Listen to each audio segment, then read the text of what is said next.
Hi friends, welcome back to my channel. പുതിയൊരു വീഡിയോയിലേക്ക് എല്ലാവർക്കും സ്വാഗതം. ഇന്ന് നോക്കുന്നത് ഒരു റിലേഷൻഷിപ്പ് റീഡിംഗ് ആണ്. നിങ്ങളുടെ റിയൂണിയന് എന്താണ് ബ്ലോക്കേജസ് എന്നുള്ളതാണ് നോക്കുന്നത്.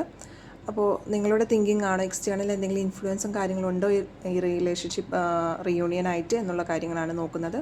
അപ്പോൾ ഇതൊരു ജനറൽ റീഡിംഗ് ആണ്, അതുപോലെ ടൈംലെസ് റീഡിംഗ് ആണ്. നിങ്ങളുമായിട്ട് റെസനേറ്റ് ചെയ്യുന്ന കാര്യങ്ങളെ, പോസിറ്റീവായ കാര്യങ്ങളെ മാത്രം ഈ റീഡിങ്ങിൽ നിന്ന് സ്വീകരിക്കാനായിട്ട് ശ്രദ്ധിക്കാം. നിങ്ങളുമായിട്ട് റെസനേറ്റ് ചെയ്യുന്നില്ലെങ്കിൽ ഈ റീഡിംഗ് പൂർണ്ണമായിട്ടും നിങ്ങൾക്ക് ഇഗ്നോർ ചെയ്യാവുന്നതാണ്. ഫോഴ്സ്ഫുള്ളി ഒന്നും റെസനേറ്റ് ചെയ്യാതിരിക്കാനായിട്ട് ശ്രദ്ധിക്കാം. അപ്പോൾ നമുക്ക് റീഡിങ്ങിലേക്ക് കിടക്കാം. ഓക്കെ, റീഡിംഗ് സ്റ്റാർട്ട് ചെയ്യാം. ഇപ്പോൾ നിങ്ങളുടെ ഒരു കറൻറ്റ് സിറ്റുവേഷൻ അല്ലെങ്കിൽ ഒരു കറൻറ്റ് എനർജി റിലേഷൻഷിപ്പിൽ എന്ന് പറയുന്നത്, നിങ്ങളുടെ ഒരു കാഴ്ചപ്പാട്, നിങ്ങൾ എന്തൊക്കെയോ കാര്യത്തിൽ കുറച്ച് ക്ലാരിറ്റി ആഗ്രഹിക്കുന്നുണ്ട് അല്ലെങ്കിൽ ആവശ്യപ്പെടുന്നുണ്ട്. ഒരു പക്ഷേ ബ്രേക്കപ്പിൽ നിന്ന കുറേ വ്യക്തികൾക്ക് യാതൊരു ക്ലാരിറ്റിയും കിട്ടാതെ ഏതോ ഒരു സുപ്രഭാതത്തിൽ പെട്ടെന്നൊരു ബ്രേക്കപ്പായി പോയി, അല്ലെങ്കിൽ ആ ഒരു വ്യക്തി നോ കോണ്ടാക്റ്റായി പോയ വ്യക്തികളുണ്ട്. അപ്പോൾ അവർക്കത് മൂവ് ഓൺ ചെയ്യാൻ പറ്റുന്നില്ല, അല്ലെങ്കിൽ അവർക്ക് വേണ്ടതായിട്ടുള്ള ആ ഒരു ആൻസേഴ്സ് ആ വ്യക്തിയിൽ നിന്ന് കിട്ടിയിട്ടില്ല. എന്തുകൊണ്ട്, വാട്ട് ഈസ് ദ റീസൺ എന്നുള്ളൊരു കാര്യം ലഭിക്കാത്തതുകൊണ്ട് തന്നെ ആ വ്യക്തികൾക്ക് മാനസികമായിട്ടൊരു ബുദ്ധിമുട്ടുകൾ ഉണ്ടാകുന്നുണ്ട്. അതായത് നിങ്ങളെന്ന് പറയുന്ന വ്യക്തിക്ക് ഒരുപാട് ബുദ്ധിമുട്ടുകളിലൂടെ കടന്നു പോകേണ്ടതായിട്ടുണ്ട്. അതല്ലെങ്കിൽ രണ്ടാമതൊരു ചാൻസസ്, ഈ കാണുന്ന ഈ വ്യക്തികൾ നിങ്ങൾക്ക് ഒരു പക്ഷേ കുറച്ചും കൂടിയും എന്തെങ്കിലും ഒരു ക്ലാരിറ്റി, മീൻസ് ആ ഒരു റിലേഷൻഷിപ്പിൽ സ്റ്റിക്ക് ഓൺ ചെയ്യാനായിട്ട്, അല്ലെങ്കിൽ മറ്റുള്ള നിങ്ങളുടെ മുമ്പിൽ നിൽക്കുന്ന ആ ഒരു വ്യക്തിയുടെ എത്രത്തോളം സീരിയസ്നെസ് ആണ്, അല്ലെങ്കിൽ നിങ്ങൾ ആവശ്യപ്പെട്ട കുറച്ച് ചോദ്യങ്ങൾക്കുള്ള ഉത്തരം ആ വ്യക്തിയിൽ നിന്ന് കിട്ടാതെ നിൽക്കുന്ന പേഴ്സൺസിനെ ഇവിടെ കാണാൻ സാധിക്കുന്നുണ്ട്. അതാണ് നിങ്ങളുടെ ഒരു കറൻറ്റ് എനർജി, നിങ്ങളിപ്പോൾ ആഗ്രഹിക്കുന്ന ഒരു കാര്യമെന്ന് പറയുന്നത്. അതേസമയം നിങ്ങളുടെ ആ ഒരു പേഴ്സൺ എന്ന് പറയുന്നത് അവരൊരു സെൽഫായിട്ടുള്ളൊരു യാത്രയിലാണ്.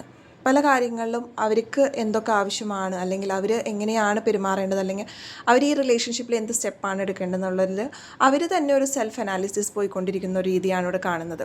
നിങ്ങളുമായിട്ടൊരു ഐസൊലേഷനാണ് ഇപ്പോൾ ആ വ്യക്തി റിലേഷൻഷിപ്പിലുള്ളത്. കോണ്ടാക്ട് സിറ്റുവേഷൻ ഇല്ല എന്ന് തന്നെയാണ് ഇവിടെ വ്യക്തമാക്കുന്നത്. എല്ലാ കണക്ഷൻസും കട്ട് ചെയ്തുകൊണ്ട് തന്നെ ആ വ്യക്തി ഒരു സെൽഫായിട്ടുള്ളൊരു യാത്ര, അല്ലെങ്കിൽ തനിയെ ഇരിക്കാൻ ആഗ്രഹിക്കുന്ന ഒരു ടൈമാണിതിപ്പോൾ.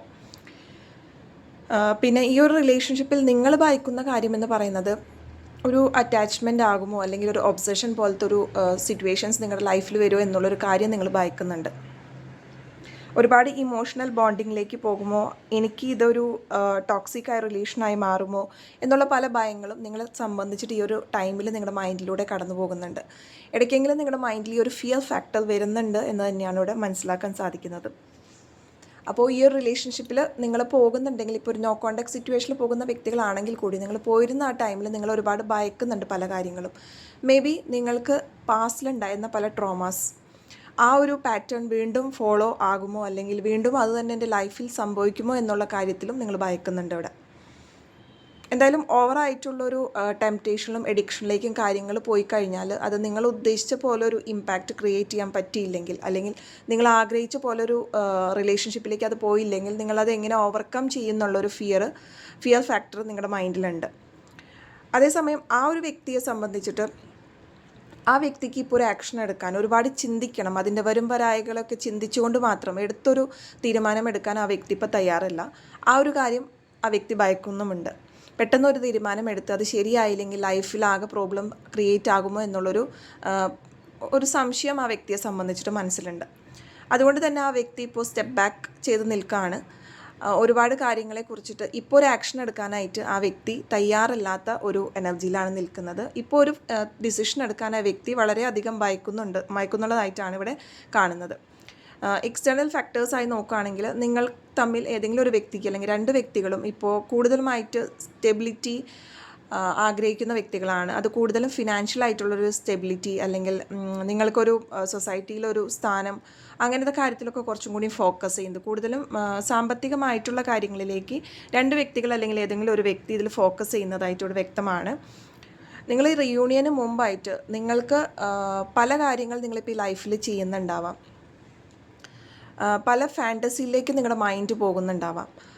അപ്പോൾ ഈ ഒരു ടൈമിൽ റിയൂണിയന് നിങ്ങൾ പ്രിപ്പയർ ആവാണ്, അല്ലെങ്കിൽ റിയൂണിയൻ നിങ്ങൾ ആഗ്രഹിക്കുന്നുണ്ടെങ്കിൽ നിങ്ങളുടെ ചോയ്സ് ഏതായിരിക്കണം, അല്ലെങ്കിൽ നിങ്ങളുടെ ഗോൾ എന്താണെന്നുള്ളൊരു വ്യക്തത നിങ്ങൾ വരുത്തിയതിന് ശേഷം ഈ റിയൂണിയനിലേക്ക് പോകുന്നതായിരിക്കും ബെറ്റർ. അതാണ് യൂണിവേഴ്സ് നിങ്ങൾക്കൊരു അഡ്വൈസ് ആയിട്ട് ഇവിടെ കാണിച്ചു തന്നിരിക്കുന്നത്. അതുപോലെ നിങ്ങളുടെ പേഴ്സണ് ഉള്ളൊരു അഡ്വൈസ് എന്ന് പറയുന്നത്, ആ വ്യക്തി പലരുടെയും കൺസെൻറ്റിനായിട്ട് ഇപ്പോഴും വെയിറ്റ് ചെയ്യുന്നുണ്ട്. ആ വ്യക്തിക്ക് സെൽഫായിട്ടൊരു ഡിസിഷൻ എടുക്കേണ്ട ടൈമാണിപ്പോൾ. പക്ഷേ ആ വ്യക്തിയെ ചുറ്റി നിൽക്കുന്ന വ്യക്തിത്വങ്ങളായിട്ട് അല്ലെങ്കിൽ അവരുടെ ഫാമിലിന്നോ ഫ്രണ്ട്സിന്നോ ആരുടെയൊക്കെ ഒരു കൺസെൻറ്റ് ആ വ്യക്തി ആഗ്രഹിക്കുന്നുണ്ട്. അവരുടെ ഒരു പെർമിഷൻ ആ വ്യക്തി എടുക്കുന്നതായിട്ട് അവിടെ കാണുന്നുണ്ട്. പക്ഷേ ആ വ്യക്തിയെ സംബന്ധിച്ചിട്ട് ഇപ്പോൾ സ്വതന്ത്രമായിട്ടൊരു തീരുമാനം എടുക്കേണ്ട ടൈമാണ്. അത് ആ വ്യക്തി ചെയ്യുന്നില്ല. നമ്മുടെ ഒരു സോഷ്യലായിട്ടുള്ള ഇമേജിനൊക്കെ ഒരുപാട് ഫോക്കസ് ചെയ്യുന്നുണ്ട് ആ ഒരു വ്യക്തി. അപ്പോൾ ആ വ്യക്തി സ്വന്തമായിട്ടൊരു തീരുമാനം എടുത്തുകൊണ്ടാണ് മുന്നോട്ട് പോകുന്നതെങ്കിൽ പോകണം എന്ന് തന്നെയാണ്. റിയൂണിയന് മുമ്പായിട്ട് ആ വ്യക്തി ഒരു സെൽഫായിട്ടുള്ള ഒരു ഇൻഡിപെൻഡൻറ്റ് പേഴ്സണായി മാറണം എന്നുള്ളതാണ് യൂണിവേഴ്സ് ഇവിടെ തരുന്നൊരു അഡ്വൈസ്. എന്തായാലും ബോട്ടം ഓഫ് ഡെക്ക് കിട്ടിയിരിക്കുന്നത് ദ എംപ്രസ് കാർഡാണ്. അപ്പോൾ എന്തായാലും ഈ ഒരു റിലേഷൻഷിപ്പിൽ റിയൂണിയന് പോസിബിലിറ്റി കൂടുതലായിട്ട് തന്നെയാണ് ഇവിടെ വ്യക്തമാക്കുന്നത്. എന്തായാലും നിങ്ങളിങ്ങനെ ഒരു സിറ്റുവേഷൻ നിൽക്കുകയാണെങ്കിൽ, റിയൂണിയനെ കുറിച്ചിട്ടൊരു അതിലെന്തെങ്കിലും ഒരു മൂവ്മെൻറ്റ് വന്ന് നിൽക്കുന്ന വ്യക്തികളാണെങ്കിൽ നിങ്ങളുടെ ഈ ഒരു കാര്യം എപ്പോഴും മനസ്സിൽ വയ്ക്കുക. നിങ്ങൾ പല കാര്യങ്ങൾ ഇപ്പോൾ ചെയ്തുകൊണ്ടിരിക്കുന്നുണ്ട്, അല്ലെങ്കിൽ പല ഫാൻറ്റസീസ്, പല വിദ്യാധാരണ നിങ്ങളുടെ മൈൻഡിലുണ്ടെങ്കിൽ അതിനൊക്കെ ഒരു ക്ലാരിറ്റി വരുത്തിക്കൊണ്ട് നിങ്ങൾക്ക് എന്താണ് വേണ്ടത്, നിങ്ങളുടെ ലക്ഷ്യം എന്താണെന്നുള്ളതിലൊരു ക്ലാരിറ്റി വരുത്തിയിട്ട് നിങ്ങൾക്ക് പറയാനുള്ളത്, നിങ്ങൾക്ക് അറിയാനുള്ള കാര്യങ്ങളെല്ലാം അറിഞ്ഞുകൊണ്ട് തന്നെ മുന്നോട്ട് പോകാനായിട്ട് ശ്രദ്ധിക്കാം. അപ്പോൾ ഇതൊക്കെയാണ് നിങ്ങളുടെ ഒരു റിയൂണിയന് ബ്ലോക്കേജസ് ആയി കാണുന്ന കാര്യങ്ങൾ എന്ന് പറയുന്നത്. അപ്പോൾ ആദ്യമായിട്ടാണ് നിങ്ങൾ ഈ ചാനൽ കാണുന്നതെങ്കിൽ ലൈക്ക് ചെയ്യാനും സബ്സ്ക്രൈബ് ചെയ്യാനും കമൻറ്റ് ചെയ്യാനും മറക്കരുത്. നിങ്ങളുടെ ലൈഫുമായിട്ട് റെസനേറ്റ് ചെയ്യുന്ന കാര്യങ്ങൾ റീഡിങ്ങിൽ വന്നിട്ടുണ്ടെങ്കിൽ തീർച്ചയായിട്ടും കമൻറ്റ് സെക്ഷനിൽ രേഖപ്പെടുത്തുക. പേഴ്സണൽ റീഡിംഗ് ആഗ്രഹിക്കുന്ന വ്യക്തികൾക്ക് സ്ക്രീനിൽ കാണുന്ന നമ്പറിൽ വാട്സപ്പ് ചെയ്യാവുന്നതാണ്. എല്ലാവർക്കും ഒരു ശുഭദിനം നേരുന്നു.